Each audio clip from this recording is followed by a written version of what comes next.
What's up, y'all? It's VZ. We back with another video. Y'all see by the thumbnail and title, Mr. Raskin emulates Boebert for not knowing the law. You gotta know the law, Miss Lauren. You gotta know the law. Let's get right into it. Come on.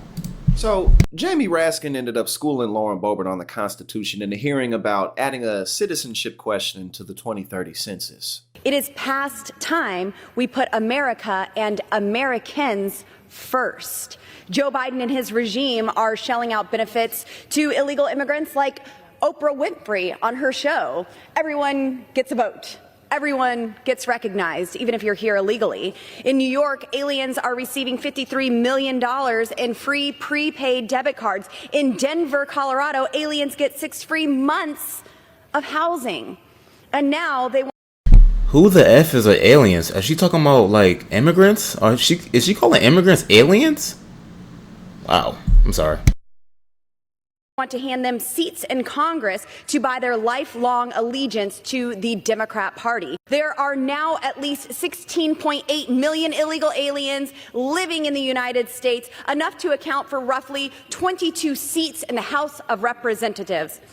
Including these aliens in the apportionment of congressional districts impacts representation in Congress and undermines the constitutional principle of one person, one vote. Americans deserve to have their voices fully represented, not diluted by illegal aliens. Thank you kindly, and it's always delightful to hear my friend from Colorado speak. One thing that I do want to point out, however, because there might be some students in the gallery today, is that there can be no illegal aliens and there can be no green card holders in Congress, because the Constitution very clearly specifies that you must have been a citizen for 7 years before you run for the House, and you must have been a citizen for 9 years before you run for the Senate, and you must be a born U.S. citizen in order to run for president of the United States, which some of the historians, as I think I mentioned before, attribute to Thomas Jefferson trying to write Alexander Hamilton out of the presidential sweepstakes. In any event, I think that my colleagues should probably relax with some of the hyperbole and exaggeration here. After all we're saying is let's keep doing what we've done since 1790 in the country. This is the way that the census and the reapportionment have always been run in the United States of America, and what they're proposing is obviously a radical departure from what the Constitution ordains. Check this out. State Farm was charging me $179 for auto insurance per month. Now, of course, you'd think that she would already know all of this, but, we live in a time where you don't need to know anything about anything to be anybody. You can just kind of wing it and become the president of the United States. But just wait, because Louisiana Rep. Garrett Graves, he's about to double down on the MAGA stupidity. Mr. Speaker, I want to simply explain what we're talking about here. You could have a citizen of Russia that illegally crosses our southern border, pays cartels, comes across our southern border, and decides to set up shop in California. That citizen of Russia that can still vote for Vladimir Putin all day long also is counted in the distribution of electoral votes in the United States, therefore having influence, therefore shaping who is president of the United States. I don't know what else could possibly be foreign interference in elections than what we're talking about today. Mr. Speaker, thank you very much. I'm delighted to hear someone on that side of the aisle denounce Vladimir Putin, and I thank him for his remarks.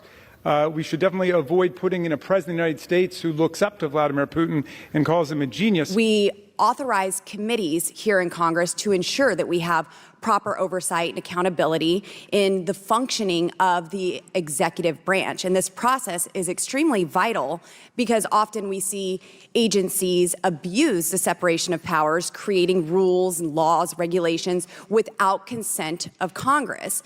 And we appropriate funds to agencies like the EPA and expect these tax dollars and this tax dollar funding to be used in accordance with the legislative priorities and comply with the oversight requirements. So, Mr. Regan, last month, the Supreme Court rightly overturned the Chevron doctrine, which the EPA relied on to support its very controversial and costly rulemakings. Since your agency has never been authorized by Congress and has since lost most legal standing, does your agency still plan to enable rogue bureaucrats to enact unconstitutional regulations? I'm not quite sure I follow you. You're saying that... I'm saying the Chevron doctrine was overturned by the Supreme Court. We have no authority? I'm saying you've never been authorized. Wait, hold on. Congress doesn't delegate authority for us to do the regulations and the business and the policy. So since 1970... So the Chevron doctrine, where you have created all of these rules under that have been proven to be unconstitutional by the Supreme Court has been overruled. So now I'm asking, are your bureaucrats still going to implement these rulemaking processes? You do know Chevron is not just focused on EPA. So, but you are. So I'm asking about the EPA, and I'm asking about your rogue bureaucrats that have enacted these unconstitutional regulations. Are you going to repeal them? Are you going to continue to implement them, or are you going to stop altogether? Since it's been overturned. Do you understand the ruling? Do you understand the ruling of the Supreme Court? I do. And so your question is ill-formed. No. Will you be repealing? We're not going to stop. So you're going to unconstitutionally continue with these rulemakings. We're going to adhere to the Supreme Court and continue to do our... So which rulemakings are you going to roll back? We're going to adhere to the Supreme Court and continue to do our work in accordance to the Supreme Court. The Supreme Court. So which ones are you going to repeal? The Supreme Court didn't tell us to repeal anything. They have been deemed unconstitutional.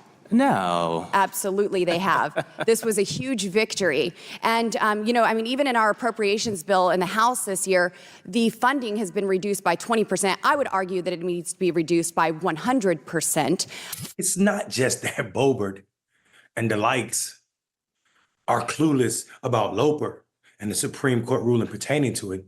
It's clueless that it's about them being clueless about every ruling from the Supreme Court and every policy in this country. But let me just say this. On the question of agencies in America, let's be clear about what the Supreme Court did. What the Supreme Court said was, of course, the agencies can adopt rules and regulations. My friend from Colorado was really mistaken about that. The agencies, even under their terrible ruling, can continue to adopt and promulgate regulations and rules under the notice and comment process we have. But the Supreme Court then, in this amazing power grab, arrogated to itself the power to determine whether or not an ambiguous or silent statute should be interpreted this way or that. So it was a political power grab by the court. That's all that they did. But Administrator Regan is doing his job. The EPA is doing its job. The NLRB is doing its job. The Department of Justice is doing the job. They've got to adopt rules. The Congress told them to. So that was a power grab by the court against the Congress. There's been all this talk about the money that you're getting and all this talk about our debt. I just want to remind my colleagues that it is factual. It can be looked up. Under 4 years of the Trump administration, unlike any other administration in the history of this country, they somehow managed to rack up $8 trillion in debt in 4 years. But to be clear, in racking up that debt, it wasn't because they were trying to take care of agencies such as yours that are trying to protect people and make sure that they have clean air, clean water, clean soil. It was so that the rich 1%ers could have their tax cut. And again, Project 2025 is about making sure that those tax cuts that will expire in 2025, that they will get those back again. Again, they don't want to take care of the people, and it's okay to have debt in this country so long as the 1%ers get what they want. I just want to lay that out. Finally, when we look at where this money is going from this administration, Rep. Jordan's district got $500,000. The chair's district got about $1.6 million in EPA grants. Rep. Green's district got $500,000. Rep. Luna's district got $300,000. And Rep. Perry's district got $1 million. So for Republicans that may feel a way about EPA and it allegedly pushing a woke agenda, I just want to know, can we get the money back? I'll yield. This woman showed up to make a video for Twitter, not to be a legislator for her district. She lives in a district where the EPA has an amazing footprint because it's Colorado and it's so much beautiful land there. Everybody in her district should be absolutely embarrassed. Her old district and the one she's running to represent at this moment. It is absolutely clear that this is not a serious person. Boebert being drugged not just by her Democratic colleague, but by the person she was trying to troll. The person she was trying to troll has to be the most embarrassing thing I've watched in a while from this one. And there we have it. It was a lot going on. I'm still learning about all this policy stuff. So if I look clueless, just be with me, y'all. Please. Look at these comments. Okay, thank you, Jamie. Shout out to Jasmine Crockett coming out of nowhere. Hello, Jasmine has problem. Well done. That female is absolutely useless. That female is absolutely useless. Is freaking crazy. He said, "My God, she is stupid." That's crazy, man. Yeah, I'm still getting used to this positive stuff. There's a lot going on. There's a lot going on this year. Obviously, there's a lot going on every 4 years when it comes to this presidency crap and all this crap. But y'all let me know how y'all feel down in the comment section, y'all. I got way more videos to do, so I have to get going. I love y'all so much. If you like the video, don't forget to comment on the video. Hit that notification bell. We're on our way to 1 million subscribers. So let's go. I love y'all. Peace and love. We out.